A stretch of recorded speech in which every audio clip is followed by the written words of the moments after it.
Untuk memudahkan dalam membuat desain irigasi tetes maupun desain irigasi sprinkle, kita bisa menggunakan sebuah platform yang disebut dengan Iripedia. Berikut adalah cara penggunaan dari Iripedia. Yang pertama, kita masuk ke Google, kemudian kita pilih dsrirrigation.com. Apabila sudah, kita pilih website yang paling atas. Kemudian kita pilih titik 3 di atas, lalu pilih Iripedia. Lalu untuk memulai survei atau membuat desain, kita masuk ke mulai survei, klik mulai survei, isi nama project sesuai yang kita inginkan, contohnya seperti drip irigasi cabai.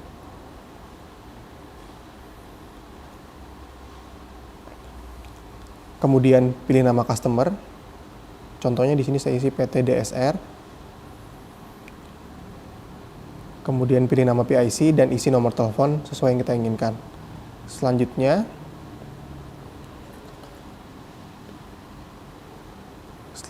di sini adalah kita memilih project area kita, yaitu dengan cara kita cari lokasi apabila kita mempunyai lokasi yang kita inginkan. Contohnya di sini seperti saya searching AgriFarm Training Center, kita pilih. Kemudian kita di sini bisa memplot area mana yang kita inginkan. Caranya dengan kita mengklik areanya, lalu kita buat garis.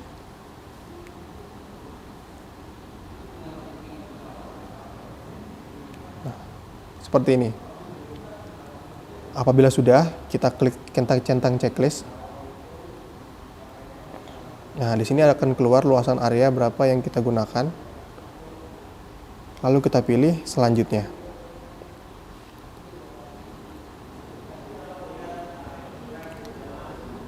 Kemudian ini sama seperti sebelumnya. Ini untuk menentukan pompa, kemudian sumber air dan titik tertinggi. Kita cari dulu lokasi yang kita gunakan seperti tadi, yaitu AgriFarm. Nah, apabila sudah, kita pilih di mana titik tertinggi dari area tersebut. Pilih yang titik merah ini, kemudian kita letakkan di mana lokasinya, di mana titik tertinggi pada area tersebut. Kemudian pilih titik tertinggi pompa, titik pompanya di sebelah mana. Misalnya kita taruh di sebelah sini. Kemudian kita pilih lokasi sumber air di sebelah sini. Untuk ketinggian ini akan otomatis muncul sendiri apabila kita sudah menentukan titik yang kita tentukan. Kemudian pilih selanjutnya. Nah, untuk ini adalah project area foto. Apabila kita mempunyai foto lahan, kita masukkan, pilih browse lalu masukkan, lalu foto titik mata air, kemudian foto pompa, lalu foto titik tertinggi. Nanti silakan dimasukkan saja. Kemudian pilih selanjutnya. Untuk berikut adalah untuk mendesain konsep dari irigasi yang kita gunakan. Yang pertama, kita masukkan jenis tanaman, yaitu tanaman hortikultura. Lalu kita masukkan tanaman yang kita gunakan, yaitu di sini cabai. Kemudian luas lahan otomatis masuk karena kita sudah memasukkan dari titik sebelumnya. Lalu kebutuhan air tanaman, berapa kebutuhan yang kita gunakan, misalkan di sini 4 mili. Lalu jam kerja irigasi, berapa jam kerja irigasi harian kita. Semisal di sini adalah 8 jam per hari. Kemudian berapa kali irigasi dalam seminggu, misalkan di sini 7 hari. Lalu berapa durasi umur tanaman, misalkan kita masukkan di sini 16 minggu untuk cabai. Lalu model penanaman, apakah 1 row atau 2 row. Di sini kita masukkan 2 row. Kemudian jarak pusat ke pusat atau PKP. Di sini kita masukkan 1,5. Lalu jarak antar tanaman dalam row. Misalkan kita masukkan 0,5. Kemudian jumlah lateral drip dalam 1 row. Di sini kita menggunakan 1 row. Lalu sistem irigasi yang kita gunakan, pilih di sini ada sprinkle atau drip. Kita menggunakan drip. Kemudian untuk penggunaan dripnya, kita di sini memilih apa yang kita gunakan. Semisal di sini saya menggunakan drip dari Netafim, yaitu drip Net PCAS. Apabila brosurnya yang sulit ditemukan, kita bisa mencarinya di internet. Lalu kita di sini memasukkan spesifikasi dari drip tersebut dari brosur yang kita bisa cari di internet. Lalu masukkan material drip tersebut. Di sini yaitu PE. Kemudian diameter drip yang kita gunakan yaitu 16 mili. Lalu kelas pipa pada lateral emitter, yaitu untuk drip NetWC ini adalah PN4. Kemudian ketebalan lateral emitternya yaitu di sini 1 mm. Lalu diameter sprinkle, karena kita tidak menggunakan sprinkle, kita lewati diameter pembasahan sprinkle juga. Lalu untuk tekanan kerja maksimal emitter, untuk tekanan kerjanya kita masukkan 30 meter atau 3 bar. Kemudian tekanan minimal pada emitter yaitu 4 meter atau 0,4 bar. Kemudian debit emitternya di sini kita menggunakan 1,6 mm, 1,6 liter per jam. Lalu panjang satuan roll emitter. Ini kalau informasinya bisa kita cari di brosurnya yang ada, yaitu di sini semisal 500 meter untuk satu rollnya. Kemudian cadangan roll emitter, ini untuk estimasi kita bisa menggunakan semisal 10. Lalu jarak antar emitternya, kita menggunakan yang 0,5 meter atau 50 cm. Lalu jarak emitter pada satu grup emitter, kita misalkan mengisi di sini adalah 130. Kemudian panjang rata-rata pipa lateralnya, semisal kita masukkan untuk lebar areanya adalah 65 meter. Lalu tipe konektornya yaitu single.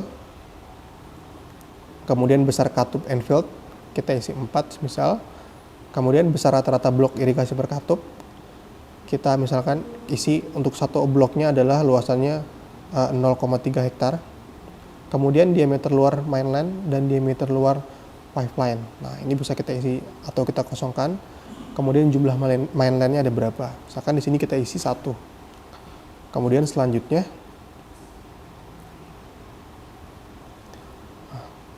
berikut adalah untuk pemilihan apakah kita menggunakan filter dan controller. Di sini pertanyaannya adalah auto backwash filter controller. Misalkan kita tidak menggunakan, kita klik tidak atau kita klik ya. Apabila menggunakan, nanti akan ada pilihan untuk pengisian, yaitu dari sistem kelistrikannya, apakah AC atau DC, kemudian tegangan listrik pada controller tersebut, lalu sumber listrik, sumber pengisian daya, dan sistem daya solenoidnya berapa voltase. Karena saya misalkan tidak menggunakan, kita klik tidak. Lalu selanjutnya, lalu pengisian sumber energi dan air.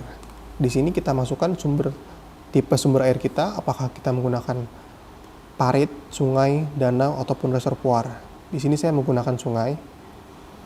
Kemudian debit sumber air ketika musim kemarau, kita bisa melakukan estimasi atau survei sebelumnya. Di sini saya masukkan untuk sumber saya adalah 15 liter per detik.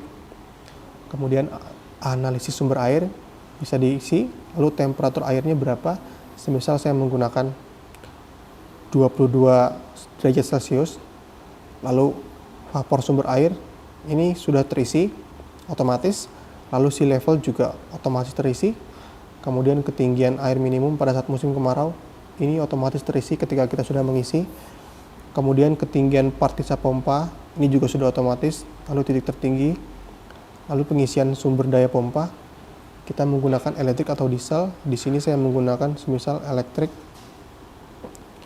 Lalu frekuensi pompanya untuk di Indonesia adalah 50 Hz. Kemudian fasa pompa, apakah satu fasa atau 3 fasa? Di sini digunakan yaitu 3 fasa dengan tegangan pompanya adalah 380 volt. Kemudian ada pilihan untuk pengisian trafo existing, berapa yang tersedia. Ini bisa dilewati apabila Anda tidak tahu. Kemudian jarak antar trafo juga bisa dilewati dan bisa diisi juga. Kemudian klik selanjutnya.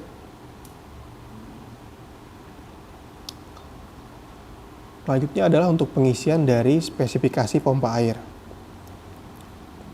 Untuk tipe pompa, di sini adalah digunakan tipe pompa sentrifugal. Kemudian tipe pompanya adalah single stage. Kemudian sumber tenaga hangat pompanya dari elektrik. Lalu head loss-nya ini sudah otomatis terisi. Kemudian kehilangan tekanan dari pompa sampai emitter terjauh, ini bisa kita isi. Semisal di sini adalah diisi 40. Kemudian faktor keamanan untuk NPSA, ini sudah otomatis terisi.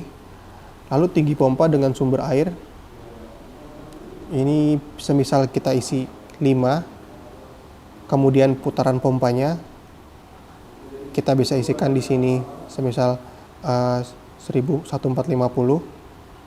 Lalu diameter impeller ini bisa diisi dan dikosongkan. Untuk jenis flanknya apa yang kita gunakan, ada ISO ataupun GIS. Kita menggunakan GIS atau Japan International Standard. Untuk diameter flanknya, pompa utama kita menggunakan 2 inci. Untuk diameter pipa 4, kemudian debit maksimum per unit pompa. Semisal di sini kita gunakan 8 meter kubik per jam. Lalu efisiensi pompa yang digunakan, ini range-nya antara 60 sampai 90. Misalkan kita gunakan 60% untuk efisiensinya, dengan efisiensi motor pompanya adalah 65%. Kemudian efisiensi engine pompanya juga sama, 65%. Lalu kecepatan motor ataupun mesin pompa kita samakan dengan kecepatan putaran engine-nya. Lalu mesin diesel yang tersedia di pasaran, ini kita bisa mengisi estimasi ataupun dari survei pasar yang kita lakukan. Semisal di sini kita isi 10 kW. Kemudian juga untuk motor listrik yang tersedia di pasaran, ini adalah estimasi. Semisal kita gunakan adalah 10 kW juga. Kemudian selanjutnya, ini untuk pengisian energi cost, bisa kita ketahui berapa kWh per jam. Semisal kita isi untuk berapa kWh per jam, yaitu 1700. Untuk engine, apabila Anda menggunakan diesel ataupun mesin, ini bisa digunakan estimasi. Semisal di sini kita isi 1300. Kemudian untuk genset dan pompa motor listrik, untuk koefisiennya bisa kita isi seperti 3,5. Lalu untuk pompa air mesin diesel, koefisiennya juga kita isi, misalkan saya isi di sini 4,5. Selanjutnya, untuk sistem otomatisasi ini adalah pilihan apakah kita menggunakan atau tidak menggunakan. Apabila kita tidak menggunakan, kita pencet tidak. Kalau apabila menggunakan, kita harus pencet ya. Lalu kita akan mengisi untuk tipe sistemnya seperti apa. Kemudian sumber daya sistem, misalkan solar panel. Berarti sistem listriknya adalah DC. Kemudian operating pressure-nya adalah 12 volt saja. Kemudian tegangan operasinya 12 volt. Apakah menggunakan kontrol filter? Semisal dia. Kemudian menggunakan kontrol vertigasi ya. Lalu menggunakan kontrol pompa ya. Selanjutnya,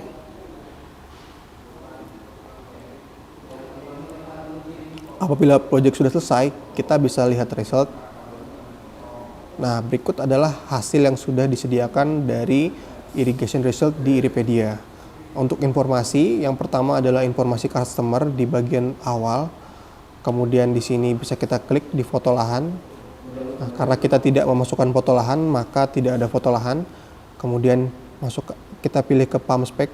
Ini adalah bagaimana spesifikasi pompa yang kita akan gunakan, yang harus kita gunakan dari desain yang sudah kita masukkan sebelumnya. Di sini bisa ada muncul berapa jumlah pompanya, kemudian berapa debit pompa yang harus ada, lalu berapa tekanan atmosfer pompanya, berapa tekanan pompa, dan lain-lain bisa dilihat.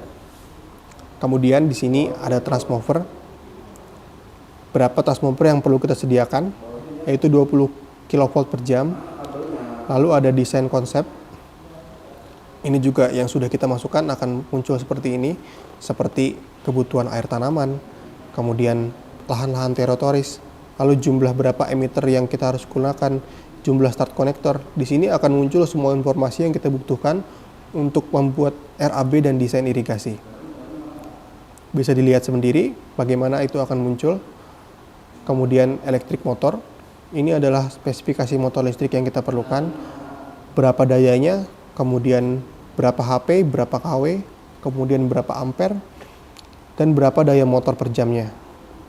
Apabila kita menggunakan diesel, kita bisa memilih diesel engine seperti spesifikasi mesin dieselnya, berapa yang kita perlukan. Misal di sini 6 HP, 10 kW, ataupun 10 HP. Ini semuanya adalah dari isian yang sudah kita isikan sebelumnya.